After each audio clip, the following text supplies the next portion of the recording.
Amici bellini, essendo lunedì, buon martedì, ma io vi devo chiedere uno sforzo superiore oggi perché ho bisogno, per esprimere bene il mio concetto generale di questa che è crisi, perché si deve chiamare crisi del Napoli, ho bisogno di 2 video. Quindi ascoltatemi bene, questo è il primo e tra un'ora sarà postato l'altro, vi do il tempo di digerire questo. Ma tra un'ora poi c'è l'approfondimento più profondo e scusate il gioco di parole, cominciamo.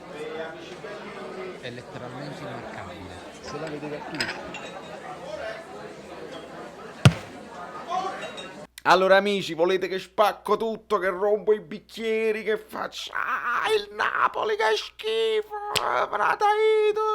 No, non sono io e non sarò mai io, voi lo sapete che da me avrete tutt'altro. In questo video, che è il primo di 2, perché nel secondo io poi vado ancora più nello specifico, nel primo io intendo affrontare le colpe di Gattuso, che ci sono e non le nascondiamo. Io sono uno di quelli che l'ha difeso finché era difendibile, nel senso che io vedevo in campo certe cose, un'idea precisa, poi c'erano delle attenuanti che ogni qualvolta venivano fuori bisognava analizzarle, eccetera, eccetera.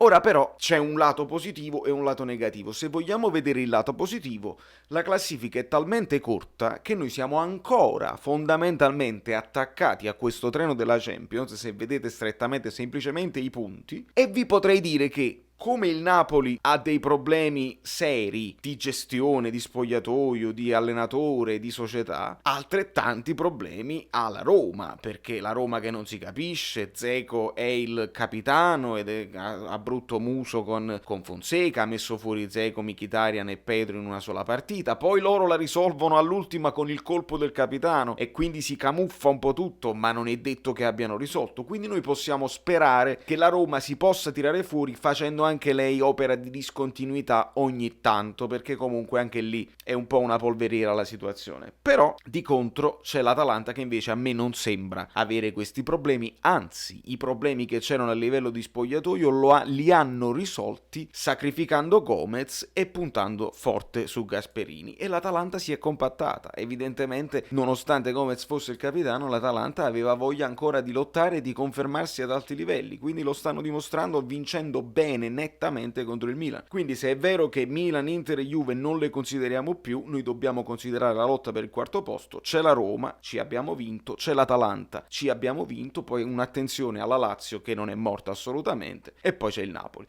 Quindi sotto questo punto di vista siamo ancora ampiamente in corsa. Ora bisogna vedere se però questo Napoli con questo allenatore è in grado di racimolare i punti necessari in un girone di ritorno dove praticamente tu devi confermarti con le piccole che hai battuto anche bene all'inizio, vedi il Parma, vedi il Genoa, vedi il Crotone, vedi il Cagliari, tutte le partite che hai vinto bene, e devi confermarti, e non è facile perché nel frattempo ti hanno studiato e hanno preso le contromisure. Poi devi essere in grado di ribaltare quella che è stata l'andata con il Milan, devi vincere con la Lazio, devi assolutamente recuperare i punti che hai perso con lo Spezia e col Torino vincendo gli scontri diretti, devi vincere il recupero con la Juventus, che è una cosa non scontata assolutamente, anzi se si giocasse oggi probabilmente ci farebbero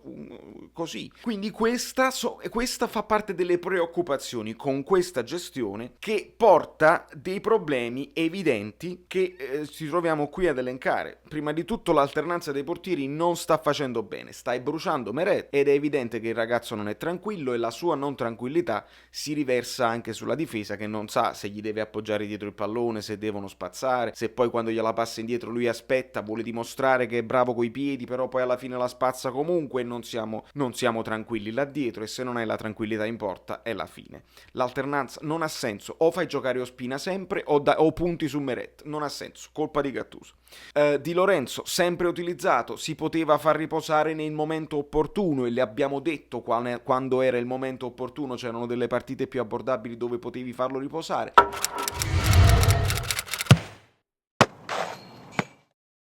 non l'hai mai fatto riposare e Di Lorenzo ne paga le conseguenze perché poi sbaglia cose semplici, non riesce mentalmente a essere sul pezzo per tutta la partita e quindi anche ieri si è dimostrato uno dei peggiori. Come Di Lorenzo anche K2, stesso discorso, non ha mai riposato ed è arrivato fino all'infortunio e poi comunque è tornato così e così. Stesso discorso dicasi per Insigne, continua a essere un perno inamovibile e quindi il Napoli diventa Insigne dipendente, vuoi o non vuoi, perché se Insigne sta bene il Napoli gira bene, le palle a Lozano arrivano e siamo pericolosi sotto tutti i punti di vista. Se Insigne non sta bene e capita dopo una cosa grave come quella della Supercoppa dove lui si sente responsabile, si sente comunque attaccato da tutti, Insigne non sta bene, il Napoli non sta bene, quindi grave anche puntare tutto su Insigne, colpa di Gattuso. Non faccio sconti, stai bruciando Elmas perché lo fai entrare sempre 5-6 minuti in situazioni pericolose dove di non tranquillità, Elmas lo stai bruciando. Hai bruciato Bobotta, come si fa a bruciare Bobotta? Potevi anche farlo giocare qualche volta quando Fabian stava così male, ti stava giocando progressivamente sempre peggio. Fabian ha cominciato bene questa stagione, non ce lo dimentichiamo, andatevi a rivedere le reaction. Fabian aveva cominciato bene, giocava a 2 con Zielinski, quindi il filtro non c'era,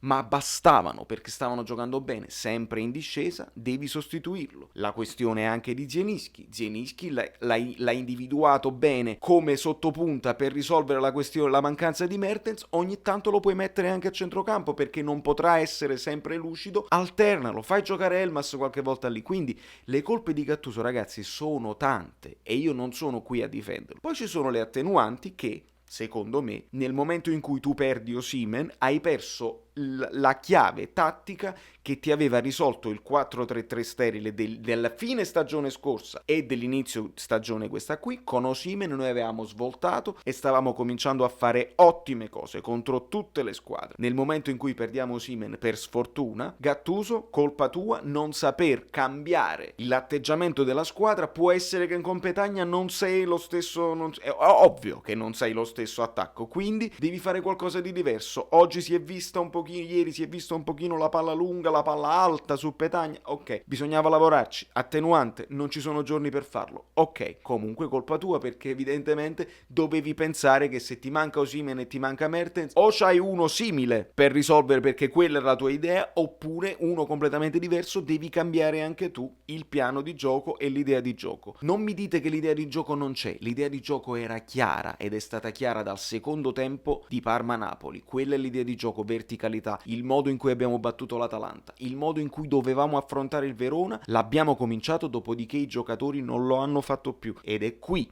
che poi bisogna fare l'approfondimento reale perché vi rimando al secondo video, è troppo importante per me. Il prossimo video è il video più importante che abbia mai registrato su questo canale perché ragazzi vado nel profondo e spiego, oltre alle cose di Gattuso che abbiamo detto adesso e siamo chiari, questi giocatori stanno meritando una rivalutazione generale non solo di Ancelotti eccetera eccetera perché poi Ancelotti ha avuto le sue colpe anche lui, ma in generale, e vi parlo per quelli che parlano di Sarri eccetera eccetera, questi giocatori nel momento in cui perdono lo scudetto con Sarri di 91 punti hanno smesso e quindi vi rimando al prossimo video dove capirete effettivamente il perché e il per come questo gruppo andava rifondato seriamente nel momento in cui se n'è andato Sarri, ma giustamente alcuni sono rimasti perché hanno visto Ancelotti, hanno detto probabilmente Ancelotti ci sta meno addosso perché Sarri stava addosso e li ha spompati e non avevano più niente da dare. Con Ancelotti magari vinciamo, magari ci sta meno addosso, continuiamo un anno, ci siamo ammosciati che ci siamo allontanati. Vi rimando al prossimo video da New York, Valerio Fluido è tutto,